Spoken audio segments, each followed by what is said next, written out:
Hello दोस्तों, राधे राधे। कैसे हैं आप सब? आशा करती हूँ स्वस्थ होंगे, मस्त होंगे और मैं भी ठीक हूँ। आज का ब्लॉग मैंने स्टार्ट करा है दोपहर के 12 बजे से और आप सभी माताएं बहनों को मेरे तरफ से करवा चौथ की बहुत बहुत शुभकामनाएं एवं बधाई। तो रेडी नहीं हुए हैं, बाद ही में रेडी होंगे। थोड़ा बहुत रेडी हो गई हूँ मैं, सिंपल सी, और बाद ही में रेडी होंगी। उससे पहले खाना पीना बना के कंप्लीट कर लेंगे सारा, जितना भी रात का भी खाना है, क्योंकि मुझे 4 बजे तक कहानी भी सुनने जाना है। तो कहानी सुनने जाने से पहले रेडी भी होना है। तो फिलहाल तैयारी कर लेते हैं। सब आ गए हैं रसोई में खाना बनाने के लिए। तो एक बार आपको दिखा देते हैं कि क्या क्या बनेगा खाने में। देखिए, 3 तरह का आटा गुन चुका है। इसमें पूड़ी का आटा हो गया, दाल की कचौड़ियों का आटा हो गया और ये मीठे पुए का आटा हो गया। और दाल भी मैंने यहाँ भून लिया है। तो सबसे पहले मीठे पुए बनाएंगे और इधर जो है छोले भी उबल चुके हैं और बनेगी कड़ी। चलिए जी, फाइनली मैं आ चुकी हूँ रेडी होने। रेडी होते हैं और उसके बाद दिखाते हैं आपको अपना लुक। तो फाइनली मैं हो चुकी हूँ रेडी और ये है मेरा आज का लुक। मैंने रेड साड़ी पहनी है और आप बताना कमेंट करके मैं कैसी लग रही हूँ। ये जी, फाइनली मैं रेडी हो चुकी हूँ और खाना पीना भी जो है बन गया है। अब मैं जा रही हूँ सबसे पहले कहानी सुनने, उसके बाद आके आपको दिखाऊंगी कि खाने में क्या क्या बना है। तो चलिए पहुँचते हैं और सभी से मिलवाते हैं आपको। तो फाइनली हम आ चुके हैं, सभी लोग वहाँ जहाँ कहानी सुनने आए हैं। और आपकी बार जो है ये दीदी के यहाँ कहानी सुनने मैं पहली बार आई हूँ और सब जो है आज एक से बढ़कर एक रेडी हो रखे हैं। तो देखिए सभी, आप बताना कमेंट करके कि आज हम लोग कैसे लग रहे हैं।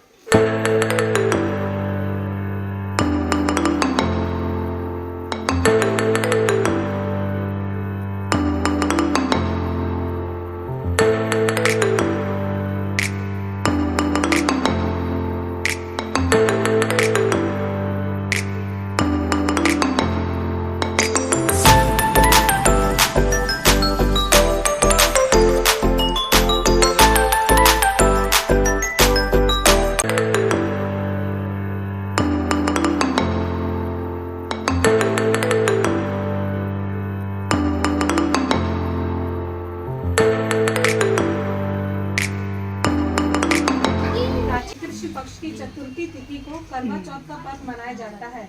इस दिन सुहागन महिलाएं पति की लंबी उम्र, आयु और सुख वैवाहिक जीवन के लिए निर्जला व्रत रखती हैं।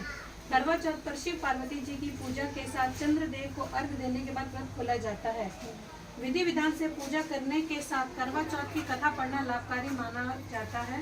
मान्यता है करवा चौथ पर महिला कथा पढ़ती है या फिर सुनती है तो उसे शुभ फलों की प्राप्ति होती है। करवा चौथ की कथा बहुत पुरानी बात है। एक नगर में एक साहूकार रहता था जिसके साथ बेटे और एक बेटी थी। बेटी का नाम करवा था। अपनी प्यारी बेटी की धूमधाम से शादी करके उसे ससुराल के लिए विदा कर दिया। भाई अपनी बहन से बहुत ही प्यार करते थे। एक बार की बात है कि बहन अपने ससुराल से मायके आई हुई थी, जहां उसने अपनी भाभीियों के साथ मिलकर करवा चौथ का व्रत रखा। लेकिन शाम होते होते वह भूख से व्याकुल हो उठी।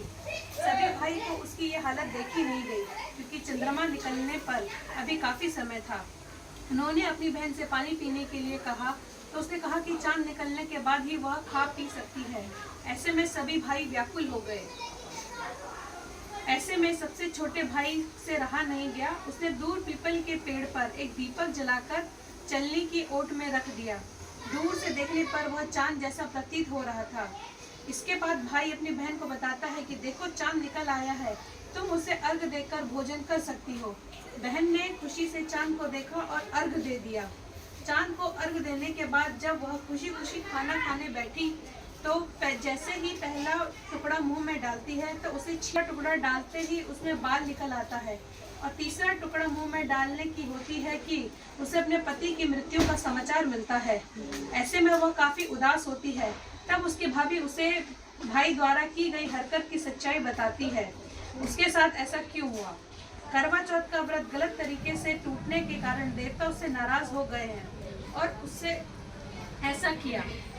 सच्चाई जानने के बाद वो निश्चय करती है कि वह अपने पति का अंतिम संस्कार नहीं होने देगी और अपने सतीत्व से उन्हें पुनर्जीवन दिलाकर रहेगी। वह पूरे 1 साल तक अपने पति के शव के पास बैठी रही, उनकी देखभाल करती रही। उसके ऊपर उगने वाली घास को वह एकत्रित करती रही। 1 साल बाद फिर करवा चौथ का दिन आता है। सभी भाभियां करवा चौथ का व्रत रखती हैं और उससे आशीर्वाद लेने आती हैं। तो वह प्रत्येक भाभी से यम सुई ले लो, पी सुई दे दो, मुझे भी अपनी जैसी सुहागन बना दो, ऐसा आग्रह करती है। लेकिन हर बार भाभी उसे अगली भाभी से आग्रह करने का लेकर चली जाती है। इस प्रकार जब छठे नंबर की भाभी आती है तो करवा उस भाभी से इस प्रकार प्रभु कृपा से उसकी छोटी भाभी के माध्यम से करवा को अपना सुहाग मिल जाता है। तभी से हर सुहागिन महिला करवा चौथ का व्रत पूरे नियम से करती है। बोलो करवा चौथ मैया की।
हैप्पी करवा चौथ। तो फाइनली हम सभी ने जो है कहानी भी सुन लिया है और बहुत अच्छे से कहानी सुन लिया है। बहुत ही आनंद आया मुझे यहाँ आके सब लोगों के साथ कहानी सुनने में, क्योंकि मैं फर्स्ट टाइम आई थी। बहुत अच्छा लगा। तो आज एक बार आपको मौसम का अपडेट दिखा देती हूँ। शाम के 6 बजे की मौसम का अपडेट है। देखिए बिल्कुल जो है काले काले बादल लग चुके हैं आसमान में। अभी यह बादल बिल्कुल ऑरेंज कलर का था, बिल्कुल ब्लैक हो गया है। अगर आज बारिश आ गई तो फिर बहुत दिक्कत हो जाएगी। सब प्यासे बैठे रहेंगे ऐसे ही। और यहाँ से देखिए पहाड़ का व्यू कितना सुंदर आ रहा है। ये देखिए, ये देखिए, बहुत जब पे पहुँच चुके हैं कहानी सुन के। और अब जो है चावल बनना बाकी रह गया और थोड़ा मीठा हलवा बनना बाकी रह गया। और मैं दिखा देती हूँ आपको एक बार कि क्या क्या खाने में बना है आज। तो देखिए कड़ी बन चुकी है, यहाँ मीठे पुए बन चुके हैं, रोटी सिक चुकी है, कचौड़ी बन चुकी है, पूड़ी बन चुकी है और यहाँ छोले भी रेडी है। ये देखिए छोले भी रेडी हो। चलिए जी, थाली भी लग चुकी है और अब थोड़ी देर में ही चंद्रमा निकलने वाला है। उसके बाद पूजा करेंगे। तो पूरी थाली मैंने लगा दी है। की भी तैयारी हो गई है और अब की बार मैंने आपको सब कुछ दिखाया, बस चौकी नहीं दिखाया जो चौकी लगाते हैं हम। क्योंकि अब की बार मैंने चौकी नहीं लगाई है, क्योंकि हमारे यहाँ संती कहते हैं ना जिसको, बनती संती हुआ है हमारे यहाँ भी जो है सूतक लगा हुआ है। तो इसीलिए जो है हम पूजा नहीं कर रहे काफ़ी टाइम से, इसीलिए मैंने जो है बिल्कुल विधि विधान से चौकी नहीं लगाई है। पूजा हम करेंगे जो चंद्रमा की करते हैं। तो चलिए चाची जी जो है यही आ गई है। तो चाची जी के लिए बायने की थाली मैंने निकाल रखी है। तो अब देते हैं बायना।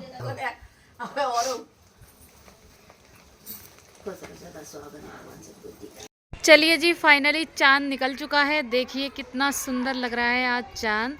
और अब करते हैं पूजा और चंद्रमा को अर्घ देते हैं।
सही है, बीच में चांद आ रहा है।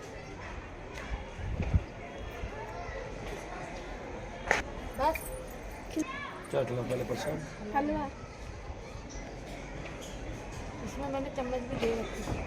कोई बात नहीं। चम्मच से खिलाऊंगा। अब जल्दी करो अब। आ रही है पावर धीरे धीरे आ गई।